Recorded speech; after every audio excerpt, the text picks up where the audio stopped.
Olá, muito boa noite. Olha só, desde que a nova lei das empregadas domésticas foi aprovada, o que restou tanto para patrões e empregados foram muitas dúvidas. E a nova lei não abrange só as domésticas, mas também babás, motoristas, caseiros e outras funções. Por isso, tire também suas dúvidas aqui no Ação Nacional hoje com o Dr. Marcelo Chainchoff, que é juiz do trabalho, que atua na 5ª Vara do Trabalho de Campinas. Seja muito bem-vindo, doutor Marcelo. Obrigado. E também com o doutor Valmir de Fani, que é advogado trabalhista. Muito boa noite, seja bem-vindo também no Ação Nacional hoje com a gente. Obrigado pelo convite. E a gente pergunta para você também, né, com essa mudança da lei das domésticas, o que você achou dessa emenda da PEC, da nova lei que abrange os empregados domésticos? Participe com a gente, mande suas dúvidas ou então mande sua opinião. 1938719620, se você preferir, açãonacional@rs21.com.br. Nós estamos também nas redes sociais, Twitter, @Ação Nacional e também no Facebook, Ação Nacional. A gente sabe que a lei, ela profissionaliza, né, mais a relação patrão-empregado. Agora, os empregados devem encarar mais o local de trabalho como uma empresa, na opinião de vocês? A legislação, ela, na verdade, equiparou, ela buscou uma isonomia, uma igualdade maior do trabalhador doméstico com os direitos do trabalhador não doméstico. Então, não deixou de ter algumas características do trabalho doméstico. Um deles é que não há atividade lucrativa, uma prestação de serviços no âmbito da família. Isso faz com que nunca seja igual e nunca seja encarado como uma empresa.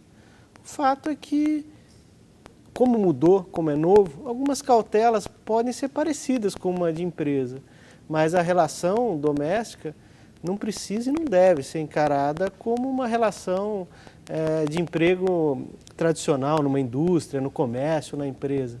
Continua no âmbito doméstico, com a confiança específica, típica da família, de quem trabalha no âmbito da família, de quem integra esse convívio próximo. Então, não acredito que deva mudar a esse ponto e nem ser encarado nesse sentido. Na sua opinião também, doutor Valmir, o empregado passou a encarar a casa de família, que ele trabalhava há tanto tempo, como algo mais sério, como uma empresa, ou então o patrão agora viu o empregado, né, com uma distância maior? Não, eu comungo com o mesmo entendimento do doutor Marcelo, mas eu vejo que o receio maior está dos empregadores, né, que estão sendo tratados pela nova legislação de uma forma de novos regramentos que implica numa condição de provas, de cuidados, cautelas no contrato de trabalho com o empregado. Não, eu vejo que não deve ser tratado como uma relação de uma empresa, porque não tem condição de ser, porque não tem a maior valia. Né? O empregado doméstico, ele trabalha no seio familiar, na área residencial, atendendo uma família que também trabalha, mas é um outro tipo de relação. O empregado de uma empresa, ele tem o lucro, o capital. Família não tem lucro, né? Por essa razão não pode ter essa equiparação, entendo dessa forma. Bom, para a gente entender melhor esse assunto, antes da gente continuar esse bate-papo, veja só a repercussão dessa emenda dentro das casas brasileiras. Entre as mudanças, a jornada de trabalho passou a ser de 44 horas semanais. Sandra sempre teve empregada doméstica. Hoje, Maria de Lourdes trabalha com ela há 7 meses. E apesar de já ser registrada, a patroa vai ter que fazer alguns ajustes. A lei não determinava e eu já pagava. Então, para mim, o que vai mudar é só o fundo de garantia. Caso Maria de Lourdes precise ficar no emprego até mais tarde, a hora extra vai entrar na folha de pagamento. A lei permite 2 horas extras por dia, que custam 50% a mais que a hora normal. Para calcular, basta dividir o salário por 220 horas, que é a jornada mensal máxima. Por exemplo, no caso de salário mínimo R$ 678, dividido por 220 horas. R$ 3,08 é o valor de cada hora normal. Para saber o valor da hora extra, é só multiplicar 3,08 por 1,5. Nesse caso, cada hora extra vai ser de R$ 4,62. Apesar da lei entrar em vigor nesta semana, alguns direitos ainda vão precisar ser regulamentados. Por exemplo, o auxílio creche, multa por demissão, adicional noturno e fundo de garantia por tempo de serviço. A fundadora e advogada do Sindicato dos Empregados Domésticos do Estado de São Paulo, Acredita que essa lei pode aumentar o desemprego na classe. No dia que foi aprovada essa PEC, no dia seguinte já tinha 4% de desemprego. E para o empregador está gerando a impossibilidade econômica de empregar.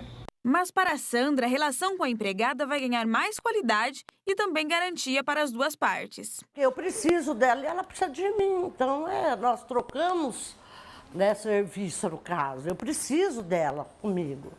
E ela precisa trabalhar.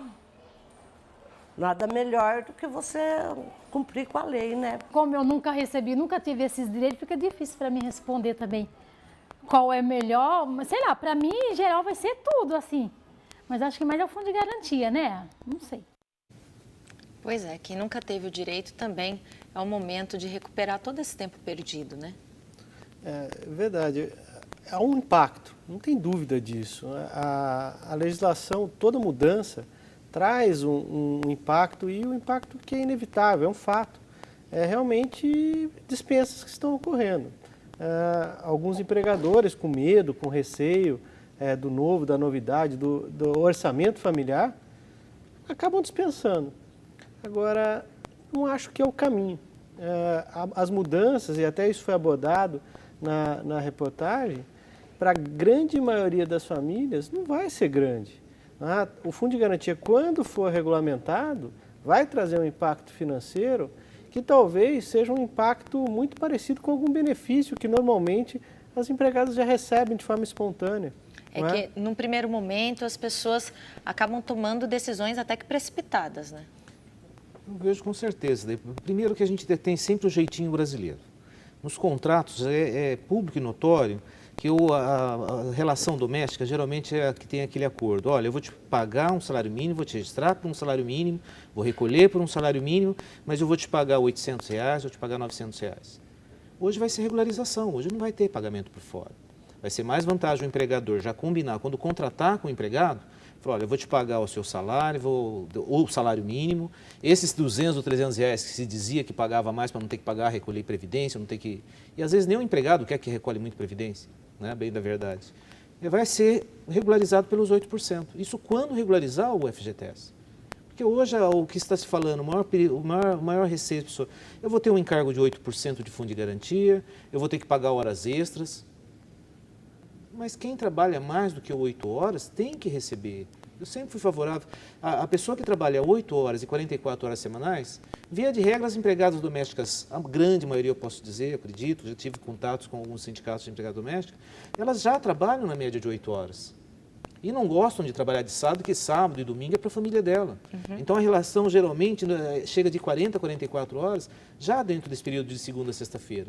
Não vai mudar. Não mudaria muito. tanto. Vai mudar para quem quer explorar a mão de obra. Para quem quer explorar o seu empregado, aí esse vai ter prejuízo. Não digo prejuízo, ele vai ter que pagar realmente. A empregada que trabalha 10 horas, 12 horas, entra às 8 horas da manhã, vai até às 8 horas da noite para servir a janta, limpar a cozinha e tudo mais. Vai ter que pagar por isso. Primeiro que não vai poder trabalhar 12 horas. Vai ter que respeitar os intervalos de refeição, passou das 8 horas diárias, vai ser computada a hora extra. Mas E a regulamentação em si, ela caminha por uma simplicidade, né? O Congresso, através das comissões responsáveis, já anunciou que pretende fazer uma regulamentação do tal super simples para que tenha um recolhimento mais fácil, mais acessível. Seria o caminho? Sim, porque para o empregador doméstico, ele não quer ter o trabalho de uma contabilidade ou de lançar isso para um terceiro. No mais das vezes, para um recolhimento, é acessar um site da Previdência ou computador e já emitir uma guia. É isso que se precisa de rapidez, simplicidade, sem maiores encargos, e entender que realmente no âmbito doméstico não se tem lucro. É muito diferente de empresa. Precisa ter algo bem simples, bem objetivo, até para não causar um efeito contrário. Se nós estamos com uma legislação, com uma reforma constitucional falando para garantir, para melhorar a condição social dessa parcela de trabalhadores, o que é algo louvável, era algo necessário, nós não podemos adotar medidas que levem à informalidade. Está muito difícil, não vou fazer. Está muito difícil, vou burlar, vou mandar vou mandar embora, E é o que a advogada na matéria já disse, que já tem registros, né, de demissões, já no dia seguinte da promulgação. Estão fazendo uma tempestade num copo d'água. É que a mudança é tão recente e já era esperada essas mudanças. Já vem discutindo esse projeto de lei há muito tempo, esses direitos. Eu acho que os nossos deputados e senadores, eu acho que deram demonstraram realmente a verdadeira democracia. Nosso princípio de isonomia, que fala em igualdade, agora está se aplicando. De certo que ainda faltam alguns direitos ainda, mas tudo caminha para ser aprovado em todos os direitos. Agora, não sei, estão fazendo uma tempestade, assim, por conta de pagar um pouco mais da hora extra, pagar os 40%. Não é melhor você ter um funcionário registrado, regulamentado, com todos os direitos e garantias, do que ter um funcionário informal e acontecer alguma coisa e você ser chamado na Justiça do Trabalho? O empregador que agir na informalidade, com todas essas leis e garantias que está tendo para os empregados domésticos, se for chamado na Justiça do Trabalho, é muito pior. Né? É importante até colocar que não adianta dar jeitinho, não tem como fazer. A ideia de que eu vou mudar essa condição, eu vou anotar uma declaração que ela não quer isso, não quer aquilo, não vale. Nenhum empregado pode renunciar a direitos. A ideia de contratar no fio do bigode, como se fala normalmente, ela não existe, vai ter que mudar a cultura. Agora tem mais direitos, existem novas regras a serem observadas. O que nós temos que fazer todos os empregadores têm que se acautelar, todas as empregadas têm que se acautelar também, e o melhor caminho é a transparência. Coloca documento, não está acostumado a documentar? Uma documentação simples Tudo do certinho. contrato, o que vai fazer, o que não vai fazer, que horário que vai cumprir. Doutor, sobre horário, eu tenho uma dúvida. E quem dorme no trabalho? Caseiros, por exemplo? Na minha opinião, quem dorme no trabalho vai ser uma das polêmicas maiores que precisam ser resolvidas e não tem uma fórmula certa. Tá? Normalmente, o tempo à disposição é tempo de trabalho. Não é? Se a pessoa fica à disposição do empregador, ele é considerado tempo de trabalho. Não quer dizer que a pessoa que durma numa casa esteja à disposição do empregador.